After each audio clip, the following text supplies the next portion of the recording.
À l'extrémité du village d'Adab, là où la terre rouge collait obstinément aux sandales et où le soleil semblait brûler un peu plus fort qu'ailleurs, se dressait une petite maison en ciment aux murs fissurés et au toit en zinc affaissé. C'était là qu'Amara vivait. La maison penchait légèrement d'un côté, comme si elle aussi était fatiguée de rester debout, un peu comme elle. Amara avait 12 ans lorsque l'accident s'est produit. Elle s'en souvenait par fragments. Le rire de sa mère sur le siège avant du bus. Son père promettant de lui acheter des bananes plantain frites lorsqu'ils arriveraient. Le crissement des pneus, un cri qui ne ressemblait même plus à une voix humaine. Après cela, il y eut les lumières de l'hôpital, des proches qui murmuraient, un drap blanc recouvrant 2 corps immobiles, puis le silence. Ses parents n'étaient pas riches, mais ils étaient chaleureux. Leur maison était petite, mais elle résonnait de rire. Après leur enterrement, ces rires semblèrent les suivre jusque dans la terre. Sa tante, la sœur aînée de sa mère, l'accueillit chez elle. Pas par amour, mais par obligation. « Tu as de la chance que je n'ai pas le cœur dur », disait souvent sa tante. Certaines personnes t'auraient envoyé dans la rue. Amara apprit rapidement que la gratitude était attendue, même pour des miettes. Au début, elle essaya très fort de se faire petite. Petite dans son appétit, petite dans sa voix, petite dans sa présence. Mais le chagrin fait des choses étranges à un enfant. La nourriture devint un réconfort lorsque la maison semblait froide. Lorsque les paroles de sa tante coupaient trop profondément, lorsque ses cousines levaient les yeux au ciel à sa simple présence, elle se retrouvait à manger silencieusement dans la cuisine longtemps après que tout le monde était allé se coucher. Ce n'était pas de la gourmandise. C'était de la survie. À 16 ans, son corps était devenu plus rond, plus doux, plus plein que celui des autres filles de son âge. Ses cousines étaient minces, au visage fin. Elles portaient des robes ajustées et tressaient leurs cheveux avec assurance. Amara évitait les miroirs. Ce n'était pas seulement sa taille qui la rendait différente. C'était la manière dont les gens la regardaient, comme si elle était un problème ayant pris une forme humaine. « Ah, Amara !» s'exclamaient bruyamment les femmes au puits.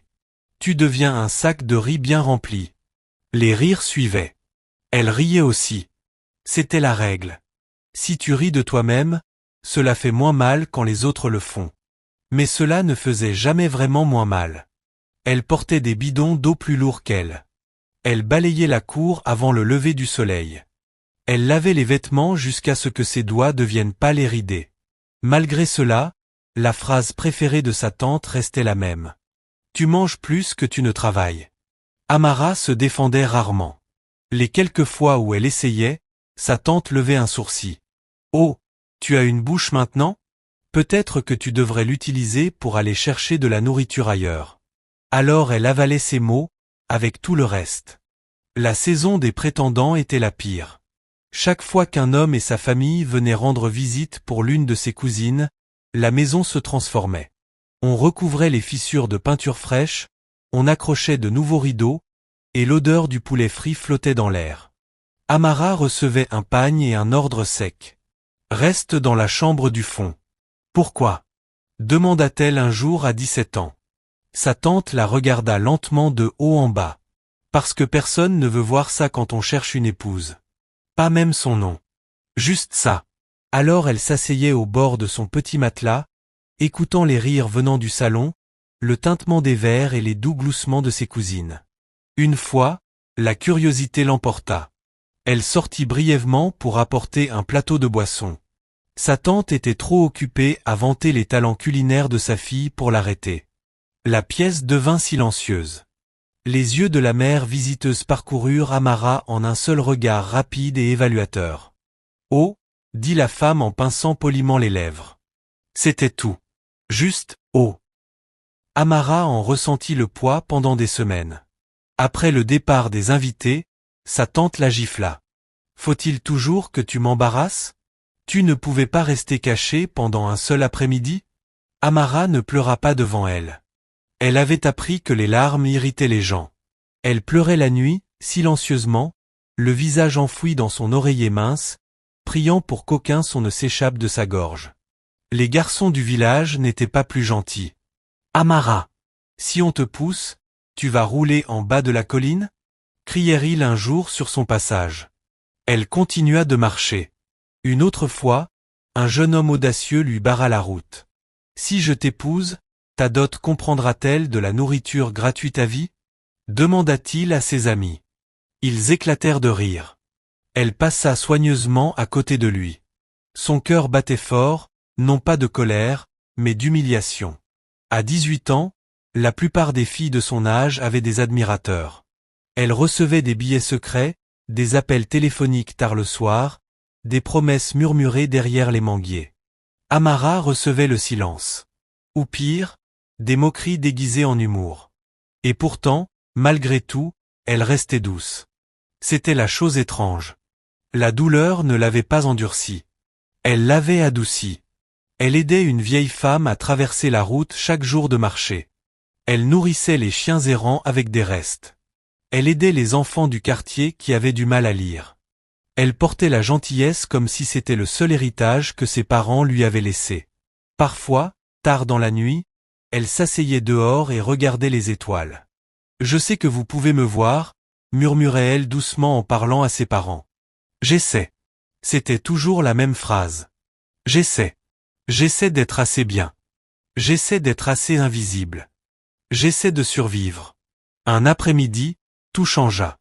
Sa tante venait de finir de la gronder parce qu'elle avait mangé un deuxième morceau d'igname. « Tu veux avaler toute cette maison ?» lança la femme. « Tu crois que la nourriture tombe du ciel ?» Amara posa silencieusement son assiette. « Désolé. » Sa cousine Chioma entra dans la cuisine en riant tout en tapant sur son téléphone. « Maman, tu as entendu ça? Le fils de Taylor a dit que personne n'épousera jamais Amara, à moins que l'homme soit aveugle. » Elles éclatèrent de rire. Quelque chose se resserra en Amara. Pas violemment, mais lentement, comme une corde tirée trop fort autour d'un bois fragile. Elle lava la vaisselle en silence. Plus tard dans la soirée, elle entendit sa tante parler à une voisine dehors. « Cette fille devient mon plus gros problème », se plaignait sa tante. « Aucun homme ne la regardera. Je ne peux pas continuer à la nourrir éternellement. Parfois je souhaite que quelqu'un vienne simplement la prendre. » La voisine ricana. « Même un fou ?» Sa tante marqua une pause. À ce stade, même ça. Amara se tenait derrière le mince rideau, écoutant. Chaque mot s'enfonçait dans sa peau. Elle avait toujours su qu'elle n'était pas désirée. Mais entendre cela dit si simplement, comme si elle était un bagage inutile, provoqua quelque chose d'irréversible. Cette nuit-là, elle ne pleura pas. Elle resta éveillée à fixer le plafond. Pour la première fois, elle s'autorisa à imaginer partir. Pas mariée. Pas sauvée. Juste, partie. Peut-être pourrait-elle travailler en ville. Peut-être nettoyer des maisons. Peut-être disparaître dans un endroit où personne ne connaîtrait son histoire. Mais la peur s'enroulait autour de son courage. Elle n'avait pas d'argent, pas de relations, personne. Alors elle resta. Parce que parfois rester semble plus sûr que risquer l'inconnu, même lorsque rester fait mal. Le lendemain matin, alors qu'elle balayait la cour devant la maison, la poussière tourbillonnant dans la lumière dorée du soleil, elle remarqua quelque chose d'inhabituel. Un homme se tenait au portail. Ses vêtements étaient usés, ses sandales presque déchirées, sa barbe épaisse et négligée. Il ressemblait à quelqu'un que le village qualifierait d'inutile avant même de connaître son nom. Mais ses yeux étaient calmes. Observateur. Amara s'arrêta, le balai à la main. Pendant une brève seconde, quelque chose d'inexplicable passa entre eux. Pas de l'attirance. Pas de la peur. Une reconnaissance. Comme si deux personnes qui savaient ce que cela signifie d'être rejetées venaient de se regarder dans les yeux. Sa tante sortit quelques instants plus tard, et le cours de la vie d'Amara commença à changer.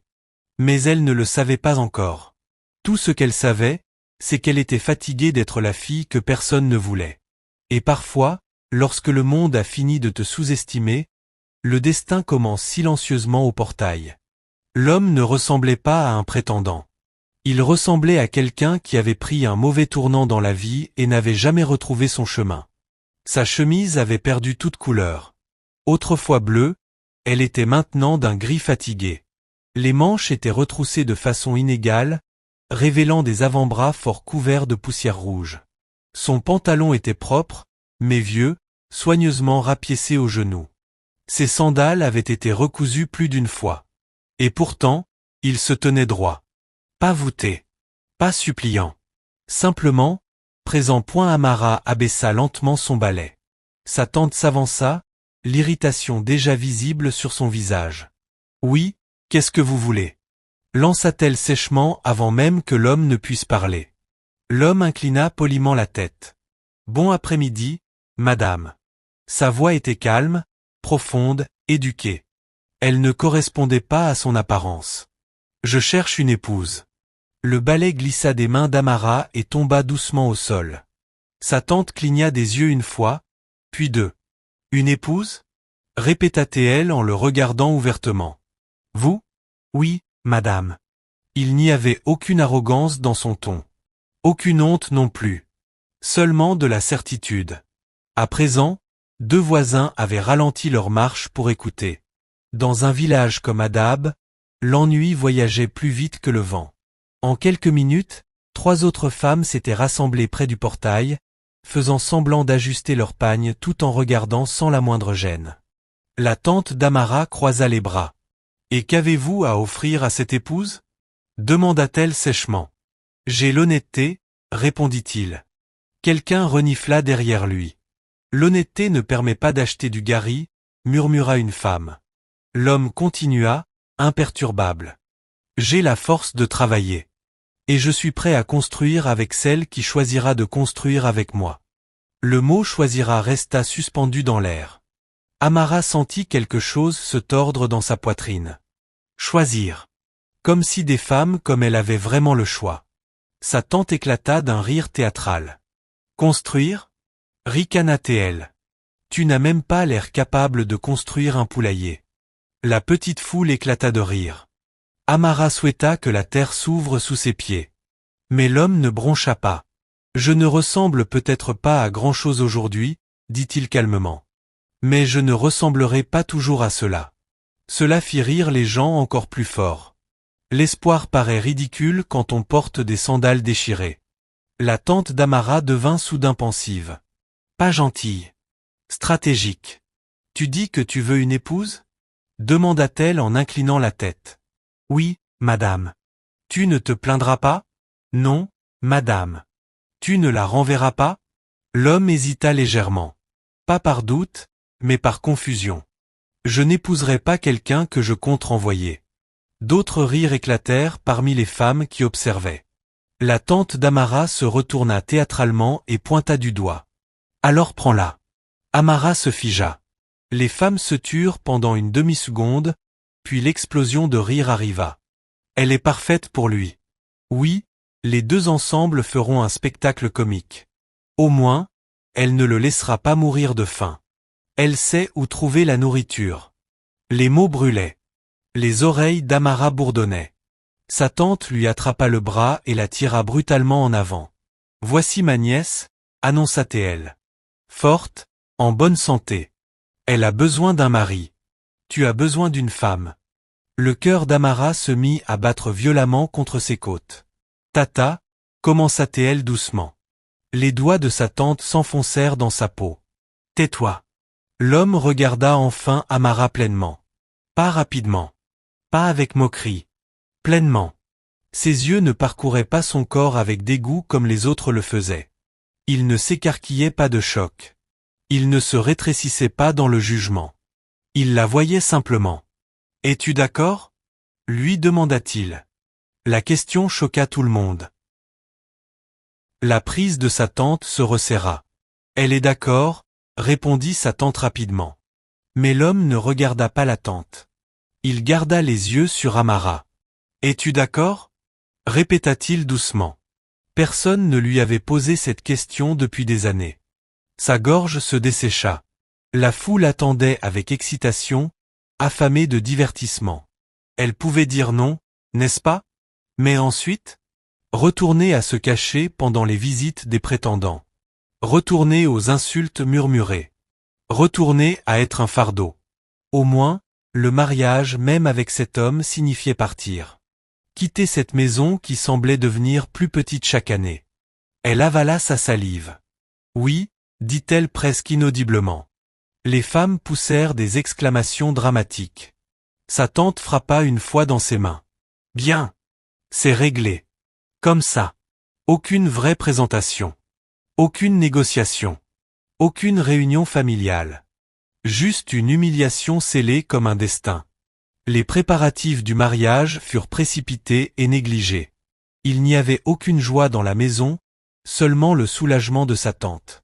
Enfin, murmurait-elle sans cesse. Enfin, un problème s'en va. Ses cousines chuchotaient derrière les portes. Je n'arrive toujours pas à croire qu'elle épouse un mendiant. Peut-être qu'ils mendieront ensemble. Amara emballa silencieusement ses quelques affaires. Les photos de ses parents, 2 robes, une paire de sandales et une petite Bible aux bords usés. C'était tout son monde. Le jour du mariage arriva sous un soleil dur. Ce n'était pas une grande cérémonie. Juste un rapide rite traditionnel dans la cour, devant des voisins venus surtout pour les commérages.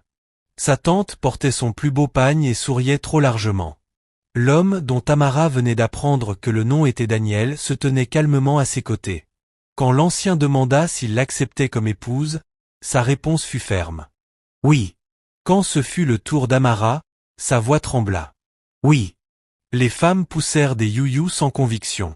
Quelqu'un rit encore quand ils échangèrent les bagues. Des anneaux simples, pas en or. Après le bref repas de riz et de ragoût, les invités partirent rapidement, ayant déjà consommé leur divertissement. Alors que le soleil commençait à se coucher, Amara se tenait au bord de la route avec Daniel, attendant la petite moto qui devait les conduire chez lui. Sa tante la serra légèrement dans ses bras. Pas chaleureusement. Sois une bonne épouse, dit-elle. Et essaie de ne pas le manger jusqu'à la pauvreté. Encore des rires. Amara força un sourire. Elle monta derrière Daniel sur la moto. Lorsque le moteur démarra, elle ne regarda pas en arrière. Si elle l'avait fait, elle se serait peut-être brisée. Le trajet fut long et poussiéreux. Le vent fouettait son visage, apportant l'odeur de l'herbe sèche et de la fumée des feux de cuisine au loin. Elle serrait fort le petit sac contenant ses affaires. Daniel ne parla presque pas pendant le voyage. Mais à un moment, lorsque la moto heurta une bosse et qu'elle faillit glisser, sa main se tendit instantanément en arrière pour la stabiliser. « Attention », dit-il doucement. Ce seul mot contenait plus de sollicitude qu'elle n'en avait ressenti depuis des années. Ils arrivèrent à la périphérie de la ville, là où des bâtiments abandonnés se dressaient comme des souvenirs oubliés. Daniel la conduisit vers une petite structure aux murs fissurés et à la porte rouillée. « C'est là que je reste », dit-il. « Reste, Pavis. » Elle remarqua que l'intérieur était simple, mais étonnamment propre. Un petit lit. Une table en bois. 2 chaises. Un réchaud dans un coin. C'était pauvre, mais pas sale. Daniel posa doucement son sac. « Je sais que ce n'est pas grand-chose, » dit-il. « Mais c'est sûr. » Elle hocha la tête. « Sûr. » Ce mot lui semblait nouveau. Le silence remplit la pièce. Ils étaient des étrangers liés par des vœux prononcés dans l'humiliation. Finalement, Daniel parla de nouveau. « Je sais que ce n'est pas ainsi que tu imaginais ton mariage. » Elle faillit rire. « Imaginer ?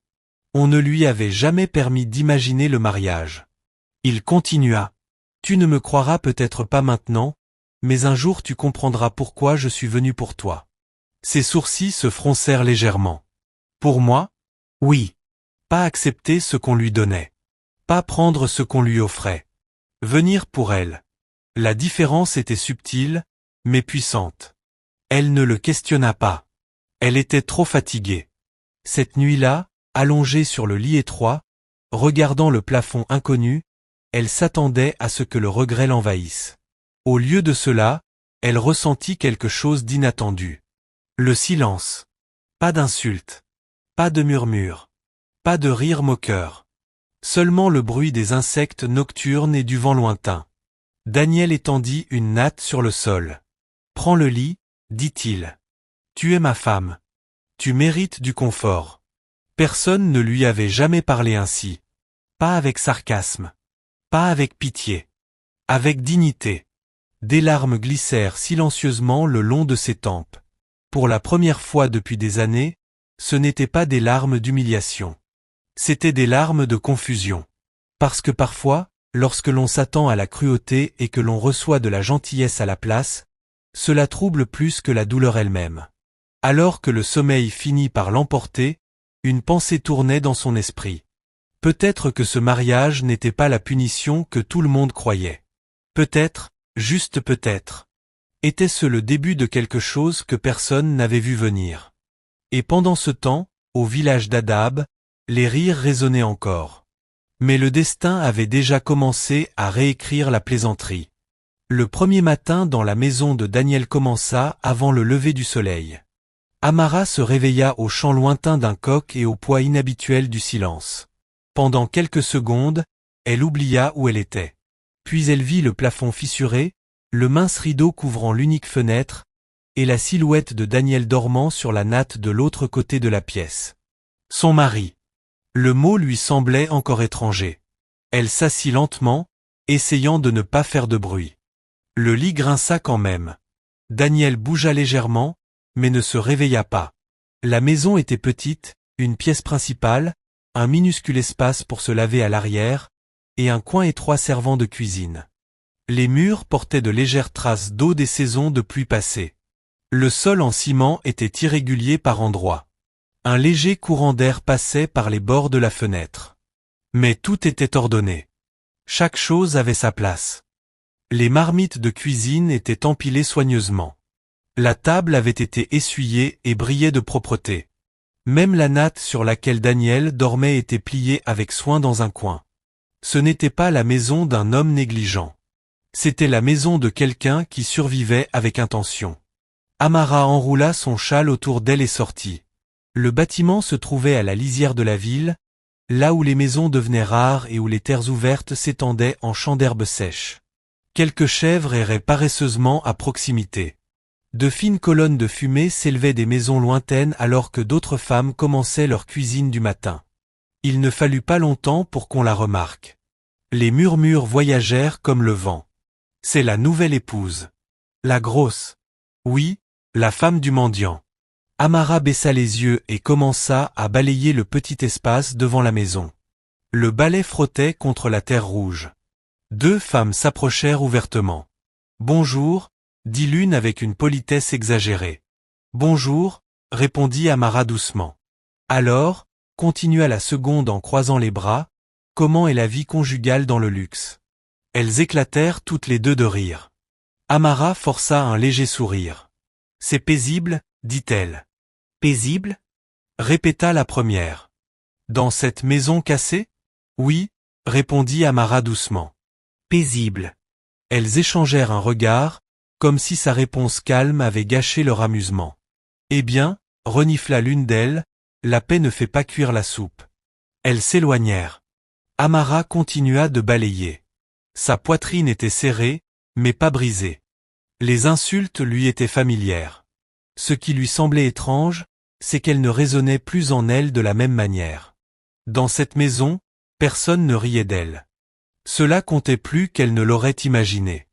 Daniel partit peu après le lever du soleil. « J'ai du travail dans la ville voisine », dit-il en attachant ses sandales usées. « Quel genre de travail ?» demanda-t-elle avec hésitation. « De petits travaux. Construction, parfois des réparations. » Il la regarda. « Je reviendrai avant la nuit. » Elle hocha la tête. Il s'arrêta à la porte. « Si quelqu'un parle mal de toi, souviens-toi que leurs paroles ne sont pas la vérité. Ce sont des habitudes. Des habitudes. » Cette phrase resta dans son esprit longtemps après son départ. Les jours trouvèrent leur rythme. Daniel partait tôt et revenait tard. Certains soirs, il apportait du riz. D'autres soirs, seulement du gari et des arachides. Mais il ne revenait jamais les mains vides. Et il ne se plaignait jamais. Un soir, la pluie commença soudainement. Pas une pluie douce. Une pluie lourde et furieuse qui frappait le toit en tôle comme des pierres jetées. Amara courut placer des bassines sous les fuites. L'eau tombait régulièrement près du coin du lit. Daniel entra trempé, tenant un petit sac en nylon. « Tu es trempé !» s'exclama-t-elle en attrapant instinctivement un chiffon. Il sourit légèrement. « J'ai connu pire. » Elle lui tendit quand même le chiffon. La pluie redoubla de force. Le vent s'infiltrait par les fissures de la porte. Ils travaillèrent ensemble en silence, déplaçant les objets pour les éloigner de l'eau. À un moment, leurs mains se frôlèrent en bougeant la table. Amara recula rapidement. Pas par dégoût. Par manque d'habitude. Aucun homme ne l'avait jamais touché avec douceur. Daniel le remarqua mais ne dit rien. À la place, il alluma une petite lanterne et la posa sur la table. La lumière vacillante adoucit la pièce. « Je suis désolé, dit-il soudainement. Pourquoi? Pour t'avoir amené ici. Elle cligna des yeux. Tu ne m'as pas forcé. Il étudia attentivement son visage. Ils t'ont forcé bien avant mon arrivée. La vérité de ces mots serra sa gorge. Elle s'assit lentement sur la chaise. Pourquoi as-tu accepté? Demanda-t-il doucement. La question la surprit. Personne ne m'a jamais choisi, avoua-t-elle après un long silence. Même si c'est difficile, au moins c'était un choix. Il absorba ces mots en silence. Puis il dit quelque chose qui la troubla d'une autre manière. Cela ne sera pas toujours ta vie. Elle leva les yeux. Tu parles comme quelqu'un qui connaît l'avenir. Il sourit légèrement. Parfois, on peut voir demain plus clairement qu'aujourd'hui. Elle fronça les sourcils. Cela ressemblait à une énigme. Mais avant qu'elle puisse poser d'autres questions, le tonnerre éclata au-dessus d'eux. Le toit trembla. L'eau commença à tomber plus vite. Daniel se leva et ajusta l'une des bassines. « Fais-moi confiance », dit-il doucement sans la regarder. Ces mots semblaient plus lourds que la situation ne l'exigeait. « Fais-moi confiance ». Elle ne savait pas pourquoi, mais elle le croyait. Les semaines passèrent. La ville ne se lassait pas de son divertissement. Des enfants couraient parfois devant la maison en criant « La grosse mariée !» Puis ils disparaissaient en riant. Un jour, un groupe de jeunes hommes se tint de l'autre côté de la route, la regardant ouvertement. « Comment peut-elle entrer dans une si petite maison ?» plaisanta l'un d'eux. Daniel était à la maison cet après-midi-là. Il entendit. Amara se raidit, attendant de la colère ou de l'embarras. Mais Daniel sortit calmement. « Bonjour », dit-il d'un ton égal. Ils semblèrent déstabilisés par son calme. « Bonjour », répondit l'un d'eux maladroitement. « Si vous êtes curieux de connaître la taille de ma maison, » continua Daniel, « vous êtes les bienvenus pour venir m'aider à l'agrandir. » Silence. Les jeunes hommes remuèrent nerveusement. « Je ne savais pas que vous vous intéressiez à la construction, » ajouta-t-il. Ils marmonnèrent quelque chose et partirent. Amara le regarda. « Tu n'es pas en colère ?» La colère nourrit les moqueries, répondit-il. Le silence les affame. Elle garda cette leçon précieusement. Malgré tout, quelque chose de tendre commença à grandir entre eux. Pas une passion dramatique. Pas une affection précipitée. Quelque chose de stable. Un soir, Daniel rapporta un petit miroir. Il n'était pas neuf, mais il était propre et intact. « J'ai remarqué que tu n'en avais pas », dit-il en le posant doucement sur la table. Sa poitrine se serra. « Je n'en ai pas besoin. »« Si », dit-il doucement. « Tu en as besoin. » Elle hésita avant de le prendre. Son reflet la regardait. Un visage rond. Des joues douces. De grands yeux qui portaient plus d'histoire que son âge ne devrait permettre. Elle se prépara à la vague habituelle d'autocritique. Elle ne vint pas immédiatement. À la place, Daniel parla derrière elle. « Tu as des yeux bienveillants. » Elle cligna des yeux. Personne n'avait jamais complimenté son visage sans y ajouter une plaisanterie. « Il donne aux gens un sentiment de sécurité », ajouta-t-il. Sa vision se brouilla légèrement. Elle reposa vite le miroir. « Pourquoi es-tu gentil avec moi ?» demanda-t-elle soudainement. Il ne répondit pas tout de suite. « Parce que tu le mérites », dit-il finalement. La simplicité de cette réponse faillit la briser. Mais la paix est fragile quand le monde insiste pour la briser. Un après-midi, sa tante apparut à la porte sans prévenir. Elle regarda la petite pièce avec un mépris évident. « Alors, c'est ici que tu as fini ?» dit-elle. Amara se leva lentement. « Oui. » Les yeux de sa tante parcoururent le plafond qui fuyait et les meubles simples. « Tu aurais pu rester et travailler plus dur » murmura-t-elle. « Maintenant regarde. Daniel entra quelques instants plus tard. Il salua la tante avec respect. Elle l'ignora presque. « J'espère que vous pouvez la nourrir, » dit-elle brutalement. « Elle a de l'appétit. » Amara sentit l'ancienne humiliation remonter. Mais Daniel répondit calmement. « Je la nourrirai. »« Et plus encore ?» ricana la tante. « Avec quoi ?»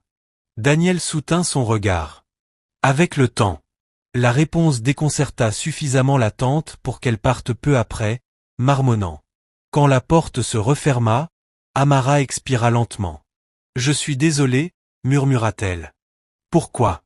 Pour être comme ça. » Il s'approcha. « Tu n'es pas une honte, » dit-il fermement. Ses mots tombèrent différemment cette fois. Ce n'était pas de la pitié. C'était une conviction. Cette nuit-là, alors qu'il se préparait à dormir, Daniel parla de nouveau. « Si ta vie était un livre, » dit-il doucement, « ceci ne serait pas le dernier chapitre. » Elle le regarda dans la lumière faible de la lanterne. « Et comment le sais-tu » Il soutint pleinement son regard. « Parce que je n'ai pas fini de l'écrire. » Elle ne comprit pas. Pas encore. Mais quelque chose dans sa manière de le dire calma son cœur au lieu de l'agiter. Quelque part dans le village, les rires existaient toujours. Les moqueries flottaient encore dans l'air. Mais dans cette petite maison qui fuyait au bord de la ville, la dignité se reconstruisait lentement, brique fragile par brique fragile. Et parfois, les plus petites maisons cachent les plus grands secrets. Le matin où Daniel partit ne semblait pas inhabituel. C'était ce qu'il y avait de plus cruel. Le ciel était bleu pâle, traversé de fins nuages. L'air portait une légère odeur de poussière et de maïs grillé venant d'un étal voisin. Amara se réveilla avant lui, comme souvent, et s'assit au bord du lit en le regardant dormir. Il avait l'air différent quand il dormait. Plus jeune. Plus doux. Les lignes d'intensité calme qui marquaient habituellement son visage avaient disparu. Pendant un instant, elle se permit quelque chose de dangereux. L'espoir. Pas un espoir bruyant. Pas un espoir de conte de fées. Juste le petit espoir que peut-être cette vie simple, moquée, incertaine pourrait malgré tout devenir quelque chose de stable. Elle se leva et commença à préparer du PAP avec le reste de farine de maïs. Quand Daniel se réveilla, il semblait pensif, plus silencieux que d'habitude. « Tu es malade » demanda-t-elle doucement. « Non » répondit-il rapidement. « Je réfléchis simplement. » Il mangea lentement ce matin-là. Elle remarqua la façon dont ses yeux parcouraient la petite pièce. Le mur fissuré, le coin qui fuyait, le rideau mince près de la fenêtre. Comme s'il les mémorisait point. « Tu seras de retour avant la nuit » demanda-t-elle pendant qu'il attachait ses sandales. Il marqua une légère pause. « Oui. » Mais il y avait quelque chose de différent dans la manière dont il l'avait dit. Elle ne pouvait pas le nommer. Il sortit, puis hésita. « Amara. » Elle leva les yeux. « S'il arrive quelque chose, souviens-toi de ce que je t'ai dit. » Ses sourcils se froncèrent. « Tu me dis beaucoup de choses. » Un léger sourire effleura ses lèvres. « Fais-moi confiance. » Puis il s'éloigna. Elle regarda son dos jusqu'à ce qu'il disparaisse sur la route poussiéreuse. Elle ne savait pas que ce serait la dernière fois qu'elle le verrait ainsi. Le soir arriva. Le ciel passa de l'or à l'orange puis au violet profond. Amara alluma la petite lanterne et la posa sur la table. Il arrivait parfois qu'il rentre tard. Ce n'était pas inhabituel. Elle attendit. Les insectes commencèrent leur chœur nocturne. Pourtant, elle continua d'attendre. La nourriture qu'elle avait préparée resta intacte. À minuit, la bouillie avait refroidi. Une inquiétude silencieuse commença à s'installer dans sa poitrine. Le lendemain matin, elle marcha vers la ville voisine où il trouvait souvent du travail. Ses sandales soulevaient la poussière tandis qu'elle se pressait. Elle demanda sur un chantier. « Non, on ne l'a pas vu aujourd'hui. » Elle demanda près de l'atelier du mécanicien. « Daniel ? » « Non, il n'est pas venu. » Elle vérifia à la petite boutique au bord de la route où il s'arrêtait parfois. La femme secoua la tête. « Pas depuis hier. » L'air sembla soudain plus lourd. Dans l'après-midi, les chuchotements commencèrent. « Il s'est enfui. » « Ah, le mendiant a enfin retrouvé la raison. Peut-être qu'il a trouvé quelqu'un de plus mince. Amara continua de marcher en faisant semblant de ne rien entendre, mais chaque mot frappait ses côtes comme des pierres. Elle rentra dans la petite maison au coucher du soleil. Elle se sentait différente maintenant. Vide. Pas physiquement, la table était toujours là, le lit aussi, les marmites de cuisine, mais l'air avait changé. Elle regarda sous le lit. Dans le petit placard. Rien ne manquait, sauf lui. Cette nuit-là, elle ne dormit pas. Le deuxième jour, sa tante arriva. Les nouvelles voyageaient vite à Hadab. J'ai entendu, dit sa tante immédiatement en entrant, à peine capable de cacher sa satisfaction. Il a disparu. Amara resta près de la porte. Il reviendra, dit-elle doucement. Sa tante éclata de rire. Tu crois encore ça? Les hommes comme lui ne restent pas. Même les mendiants ont des standards. Les mots coupèrent comme des lames. Tu peux rentrer à la maison, ajouta sa tante avec désinvolture. Mais cette fois, tu travailleras correctement. Plus question de manger comme une reine. Les doigts d'Amara se crispèrent légèrement. Elle avait imaginé ce moment auparavant. Elle s'était imaginée supplier pour revenir. Mais maintenant qu'il était là, quelque chose en elle résistait. Je resterai, dit-elle. Sa tante cligna des yeux. Rester pourquoi? Garder ces murs cassés? Oui. Sa tante l'observa comme si elle voyait une étrangère. Tu es stupide. Peut-être. Mais Amara se souvenait de la façon dont il la regardait. Elle se souvenait du miroir. Elle se souvenait de sa voix disant « Tu le mérites ». Ces choses ne ressemblaient pas à des mensonges. Sa tante partit en secouant la tête. Le soir, d'autres voisins vinrent regarder. Une femme resta debout près de la porte. « Alors, il t'a abandonné ?»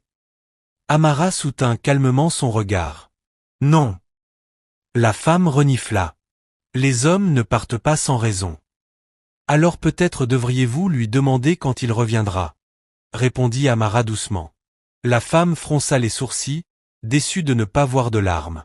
Il s'attendait à un spectacle pleurs, cris, supplications. Au lieu de cela, Amara ferma doucement la porte, et attendit. 3 jours passèrent. Puis 5. Puis 7. Les moqueries devinrent plus fortes. Elle est trop lourde à porter. Il a trouvé mieux ailleurs. Elle croyait avoir de la chance. Chaque rumeur s'enfonçait plus profondément. La nuit, le doute s'infiltrait comme un vent froid à travers les fenêtres fissurées. Et s'il avait menti? Et si elle avait imaginé sa gentillesse? Et si tout cela n'avait été qu'une cruelle plaisanterie de l'univers envers les filles qui osent espérer? Le 10e jour, elle trouva quelque chose. Un papier plié sous le mince matelas. Ses mains tremblaient lorsqu'elle l'ouvrit. L'écriture était nette, ferme. Amara. Si tu lis ceci, cela signifie que j'ai dû partir plus tôt que je ne l'ai expliqué. Ne me cherche pas. Ne crois pas ce qu'ils disent. Fais-moi confiance une dernière fois. Fais-le, et je reviendrai. Aucune explication. Aucune date. Aucune excuse. Seulement une demande de foi. Les larmes coulèrent enfin. Pas des sanglots bruyants, seulement des larmes silencieuses et régulières qui glissaient sur son visage tandis qu'elle s'asseyait au bord du lit. Elle pressa le papier contre sa poitrine. « Je t'ai fait confiance une fois. » murmura-t-elle. Était-elle assez forte pour le faire encore? Puis quelque chose d'étrange se produisit. 2 jours plus tard, un jeune garçon frappa à sa porte. « Livraison » dit-il en tenant un petit sac de riz. « Pour qui » demanda-t-elle prudemment. « Pour vous. »« De la part de qui » Il haussa les épaules. « Pas de nom. » Le lendemain, une femme du marché arriva. « Votre loyer a été payé pour les 3 prochains mois » annonça-t-elle simplement. Amara resta figée. « Par qui » La femme haussa les épaules. « Quelqu'un a payé en totalité. » La confusion se mêla à l'espoir. Elle n'avait aucune économie. Aucun bienfaiteur secret. À moins que... Son cœur battait fort. Était-ce lui? Mais comment? La semaine suivante, une couturière arriva. « Mesure » dit la femme d'un ton brusque. « Pourquoi faire » Les vêtements sont déjà payés. L'esprit d'Amara tournait. Les villageois remarquèrent aussi. Oh, le mendiant envoie de l'argent maintenant. Peut-être qu'il a volé quelque chose avant de fuir. Les suppositions remplacèrent les certitudes. Mais sous la confusion, une chose devenait indéniable. Daniel ne l'avait pas abandonné. Il avait prévu quelque chose. Elle ne comprenait pas quoi, mais elle le sentait comme le tonnerre au loin avant l'arrivée de la tempête. Un soir, alors qu'elle se tenait dehors à regarder l'horizon se fondre dans le coucher du soleil, un convoi de véhicules noirs apparut au bout de la route poussiéreuse. Grand, brillant, impossible à ignorer. Les enfants coururent derrière en criant. Les hommes sortirent de leur maison. Les véhicules avancèrent lentement vers le bord du village, vers sa maison. Son souffle se coupa. Ce genre de choses n'arrivait pas à Hadab. Pas à moins que quelqu'un d'important ne soit arrivé. La première voiture s'arrêta directement devant sa porte. La poussière tourbillonnait autour des pneus brillants. Un chauffeur en costume descendit. Puis un autre. Tout le village se rassembla en quelques secondes. Le cœur d'Amara battait si fort qu'elle entendait à peine les chuchotements. La portière arrière de la dernière voiture s'ouvrit. Une chaussure brillante toucha le sol. Puis un pantalon taillé sur mesure. Puis un visage familier. Daniel. Mais pas le Daniel qu'ils avaient moqué. Pas celui aux sandales déchirées. Celui-ci portait un costume sombre parfaitement ajusté. Sa posture dégageait l'autorité. Ses yeux avaient la même profondeur calme, mais maintenant entourés d'une richesse indéniable. Des halètements parcoururent la foule. Sa tante se fraya un chemin en avant, presque étouffée par le choc. Ce n'est pas possible. Daniel ferma doucement la portière. Son regard chercha jusqu'à ce qu'il la trouve. Amara se tenait figée dans l'encadrement de la petite maison. La note toujours cachée sous son oreiller. Il marcha lentement vers elle. Chaque pas réduisait un murmure au silence. Il s'arrêta à quelques centimètres d'elle et sourit. « Je te l'avais dit, » murmura-t-il. « Fais-moi confiance. » Et à cet instant, les rires qui avaient autrefois rempli Hadab moururent complètement. Parce que l'histoire qu'il pensait comprendre venait de se réécrire. Et la fille qu'il méprisait n'était plus seule au bord du village. Elle se tenait au début de quelque chose que personne n'avait vu venir. Pendant un long moment, personne ne bougea. Même le vent semblait s'être arrêté. Daniel se tenait devant la petite maison fissurée où il avait autrefois dormi sur une natte tressée. Mais l'homme qui se trouvait là maintenant ne ressemblait plus à quelqu'un qui appartenait au toit qui fuit et aux sandales réparées. Son costume était gris charbon, aux épaules nettes, parfaitement taillé pour sa silhouette. Ses chaussures étaient si bien cirées qu'elles reflétaient la poussière du sol. Une montre argentée reposait calmement sur son poignet. Pas voyante, mais indéniablement chère. Les mêmes yeux, mais désormais entourés de pouvoir. Les villageois le fixaient comme s'ils voyaient un fantôme.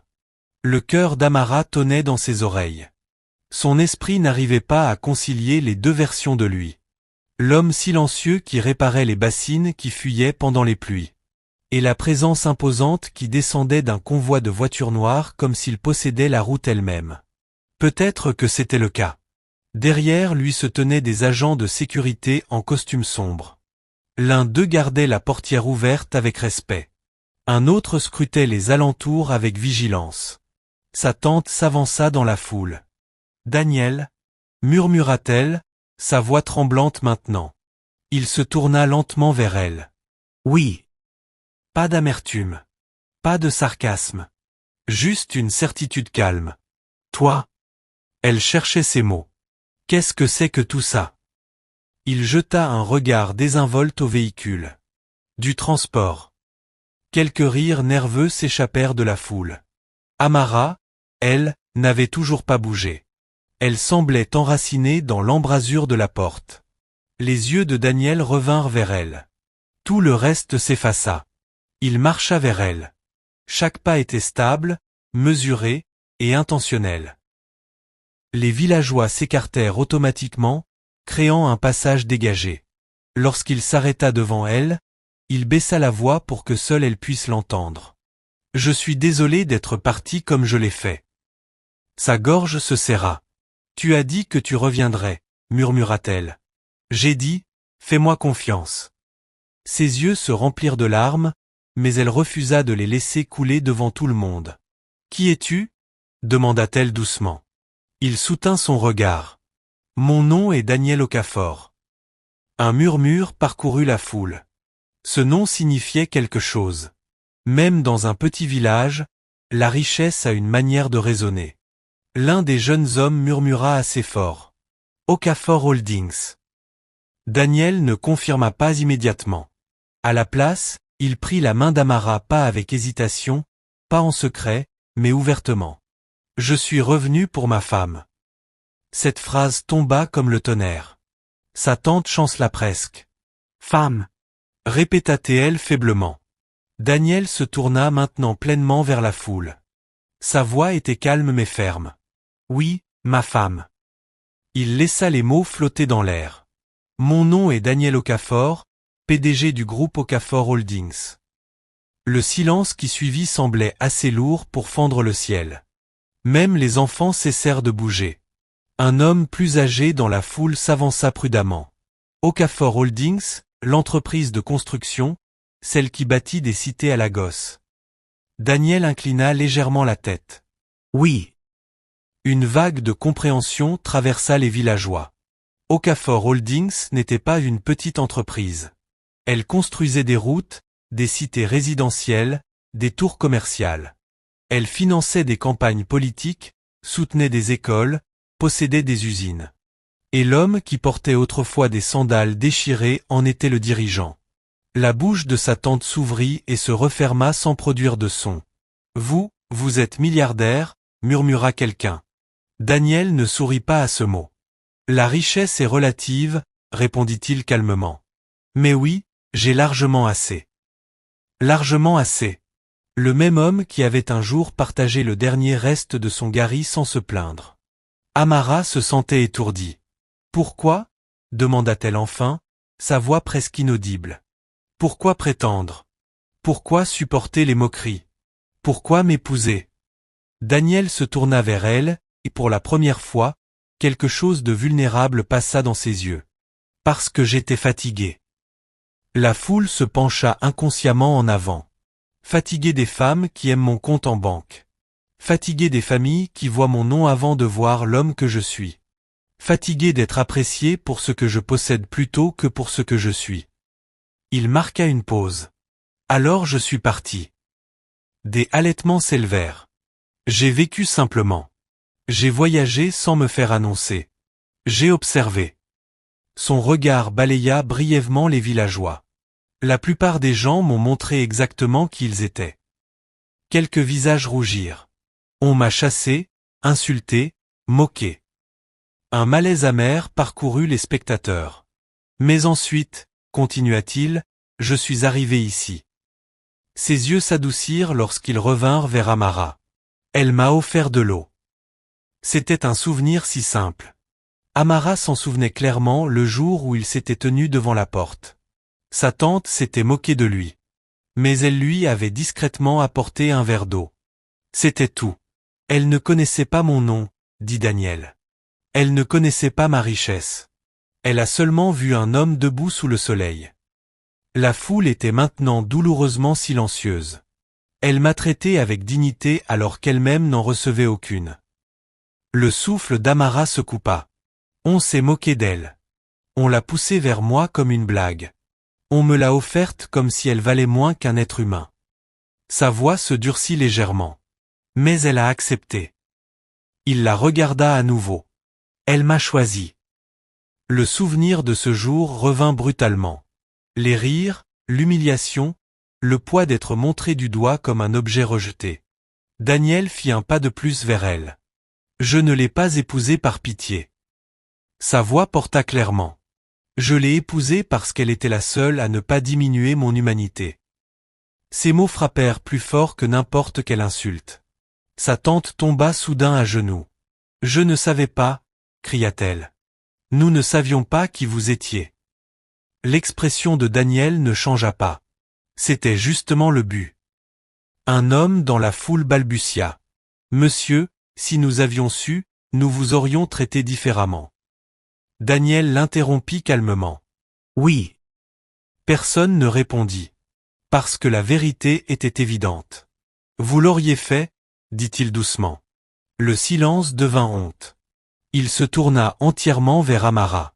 Je suis parti pour finaliser quelque chose d'important, dit-il doucement. Je devais revenir, correctement. Elle cligna des yeux. Revenir correctement. Il hocha légèrement la tête. Il fit signe à l'un des hommes derrière lui. L'homme s'avança avec un dossier noir élégant. Daniel le prit et le tendit à Amara. Ses doigts tremblaient lorsqu'elle l'ouvrit. Des documents de propriété. Des titres fonciers. Son nom imprimé clairement. Qu'est-ce que c'est? Murmura-t-elle. Une maison, dit-il. En ville. À ton nom. Sa tête se releva brusquement. À mon nom? Oui. Pas au mien. Pas au leur. Au tien. Il parla doucement. Je ne veux plus jamais que tu aies l'impression de vivre à la merci de quelqu'un. La foule remua mal à l'aise. Les larmes de sa tante coulaient maintenant librement. Amara, mon enfant, pardonne-moi. Amara regarda la femme qu'il avait cachée lors des visites de prétendants. Qu'il avait traitée comme un fardeau. Qu'il avait offerte comme des restes de nourriture. Le pardon monta en elle. Mais pas par faiblesse. Par force. Je ne suis pas en colère, dit-elle calmement. Et cela fit plus mal que la colère. Daniel serra doucement sa main. Nous partons, annonça-t-il. Une vague de panique parcourut les villageois. Partir. Comme ça. L'homme qu'ils avaient moqué. La fille dont ils s'étaient moqués. Daniel fit un geste vers les véhicules. Mais avant de partir, il regarda encore une fois la foule. Ne mesurez jamais une personne à ce qui semble lui manquer, dit-il calmement. Certaines personnes portent la simplicité comme une armure. Personne n'osa répondre. Amara jeta un dernier regard à la petite maison. Les murs fissurés. Le toit qui fuyait. L'endroit où sa dignité avait commencé à se reconstruire. Elle ne la détestait pas. C'était un commencement. Daniel lui ouvrit la portière de la voiture non pas pour impressionner, mais par habitude. Lorsqu'elle entra dans l'intérieur de cuir lisse, le poids du moment s'abattit sur elle. Les mêmes villageois qui avaient ri regardaient maintenant en silence, stupéfaits. Sa tante était toujours à genoux. Les jeunes hommes qui l'avaient moquée évitaient son regard. Les femmes près du puits restaient sans voix. Les moteurs du convoi démarrèrent. La poussière s'éleva à nouveau. Mais cette fois, ce n'était pas l'humiliation qui la suivait. C'était la révélation. Alors que la voiture commençait à avancer, Amara regarda Daniel. « Tu es vraiment revenu ?» dit-elle doucement. Il sourit. « Je te l'avais dit. » Elle expira lentement. Pour la première fois de sa vie, elle ne se sentait plus comme la fille que personne ne voulait. Elle se sentait choisie. Et derrière eux, le village d'Adab ne raconterait plus jamais la même histoire. Parce que la blague dont ils avaient ri était devenue leur leçon. Le trajet hors d'Adab semblait irréel. Amara était assise silencieusement sur la banquette arrière de la voiture noire élégante. Ses doigts reposaient sur le cuir lisse comme si elle craignait que tout disparaisse si elle appuyait trop fort. À travers la vitre teintée, le village poussiéreux rétrécissait lentement au loin. Le même village qui avait autrefois constitué tout son monde. Daniel était assis à côté d'elle. Pas en face comme un homme d'affaires. Pas devant comme un chef. À côté d'elle. Mais même dans le silence, il semblait différent. Pas plus froid, simplement révélé. Le convoi s'engagea sur la route principale menant vers la ville. Le ronronnement du moteur était régulier, maîtrisé, rien à voir avec les motos bruyantes auxquelles elle était habituée. Amara parla enfin. « Quand comptais-tu me le dire ?» Sa voix n'était pas en colère. Elle était fragile. Daniel se tourna légèrement vers elle. « Je voulais te le dire plus tôt. Mais tu ne l'as pas fait. » Non. L'honnêteté de cette réponse fit plus mal qu'une excuse. Elle avala difficilement. Est-ce que tout était réel? Il fronça légèrement les sourcils. Qu'est-ce que tu veux dire? La maison, la pluie, la natte par terre. Sa voix tremblait maintenant. As-tu souffert exprès? Est-ce que j'étais juste une partie d'un test? Le mot test resta suspendu entre eux comme une lame. Daniel inspira lentement. Oui, dit-il. L'air sembla s'amincir instantanément. Oui, répéta-t-il plus doucement. Je testais les gens. Ses mains se crispèrent sur ses genoux. Et moi? Il soutint pleinement son regard. Non. Elle ne répondit pas. Il continua prudemment. Quand j'ai quitté mon entreprise, c'était parce que j'étais épuisé. Il s'appuya légèrement contre le siège, ses yeux se tournant vers la fenêtre comme s'il se souvenait d'un poids lourd. Partout où j'allais, les gens s'inclinaient trop vite, souriaient trop largement, acceptaient tout trop facilement. Pas parce qu'ils me respectaient, mais parce qu'ils voulaient quelque chose. De l'argent. Des contrats. De l'accès. Du statut. Il parla doucement. Je ne savais plus qui voyait l'homme que j'étais. Et qui voyait simplement mon compte en banque. Amara écoutait sans l'interrompre. Alors c'était cela. La solitude, habillée de tissus coûteux. Alors je suis parti, continua-t-il. J'ai quitté la ville. Je me suis habillé simplement. Et j'ai arrêté de me présenter avec mon nom de famille. Et les gens ont changé, dit doucement Amara. Oui. Sa bouche se crispa légèrement. Certains ont refusé de me donner de l'eau. Certains m'ont insulté ouvertement. Certains ont ri. Un écho amer d'Adab. J'ai appris davantage sur l'humanité avec des sandales déchirées que je ne l'ai jamais appris dans des costumes sur mesure. Elle regarda ses mains. Stables, fortes, familières. Quand tu es venu à notre portail, commença-t-elle. Je savais déjà qui était ta tante, admit-il calmement. Elle tourna brusquement la tête vers lui. Tu nous as enquêtés? J'enquête sur tout, répondit-il calmement. C'est ainsi que j'ai construit mon entreprise. La vérité piqua, mais pas totalement comme une trahison. Et tu es quand même venu? Demanda-t-elle. Oui. Pourquoi? Cette fois, il n'hésita pas. Parce que tu m'as regardé. Elle cligna des yeux. C'est tout? Il secoua légèrement la tête. Non. Sa voix s'adoucit. Tu étais en train de balayer. Ta robe était vieille. Tes mains étaient crevassées. Mais quand je t'ai salué, tu m'as répondu avec respect. Elle s'en souvenait. Le soleil était brûlant ce jour-là. Et quand ta tante s'est moquée de moi, continua-t-il, tu es entré dans la maison et tu m'as apporté de l'eau. Ce n'était que de l'eau, murmura-t-elle. C'était de la dignité, corrigea-t-il doucement. Le silence remplit de nouveau la voiture, mais il n'était pas hostile. C'était un silence de réflexion. Alors, tu m'as épousé parce que je t'ai donné de l'eau? Demanda-t-elle prudemment. Un léger sourire apparut sur ses lèvres. Je t'ai épousé parce que tu ne m'as pas regardé avec dégoût. Sa poitrine se serra. Ce n'est pas une raison pour se marier. Non, reconnut-il doucement. Ce n'est pas suffisant.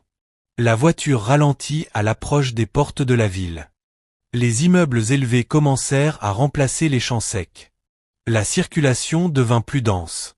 Le bruit augmenta. Il se tourna complètement vers elle. Maintenant, je t'ai épousé parce que même quand ils t'ont poussé devant moi comme une blague, tu es resté là avec dignité. Son souffle se coupa. Tu n'as pas pleuré devant eux. Tu n'as pas supplié. Tu ne m'as pas insulté en retour. Tu as simplement accepté. J'ai accepté parce que je n'avais pas le choix, admit-elle. Il hocha la tête. Je sais. Cette reconnaissance signifiait tout. J'ai vu de la force, dit-il, pas de la faiblesse.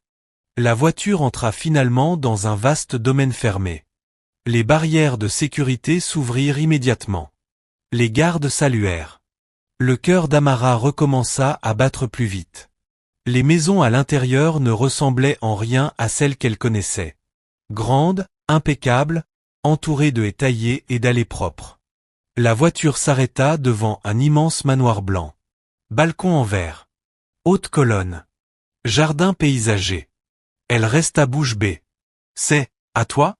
Murmura-t-elle. À nous, corrigea-t-il doucement. Ce mot lui serra de nouveau la poitrine. Il sortit le premier et fit le tour pour lui ouvrir la portière. Lorsqu'elle descendit, elle sentit le poids de la grandeur du lieu. La maison se dressait au-dessus d'elle comme quelque chose sorti d'un film. À l'intérieur, les sols brillaient. Des lustres scintillaient au plafond. L'air sentait légèrement les fleurs fraîches. C'était écrasant. « Prends ton temps », dit Daniel doucement. Elle traversa lentement le salon. Tout semblait trop propre pour être touché. « Ce n'est pas mon monde », admit-elle. « Cela peut le devenir », répondit-il. Elle se tourna brusquement vers lui. « Pourquoi ne me l'as-tu pas dit avant que nous nous marions ?» Son expression redevint sérieuse.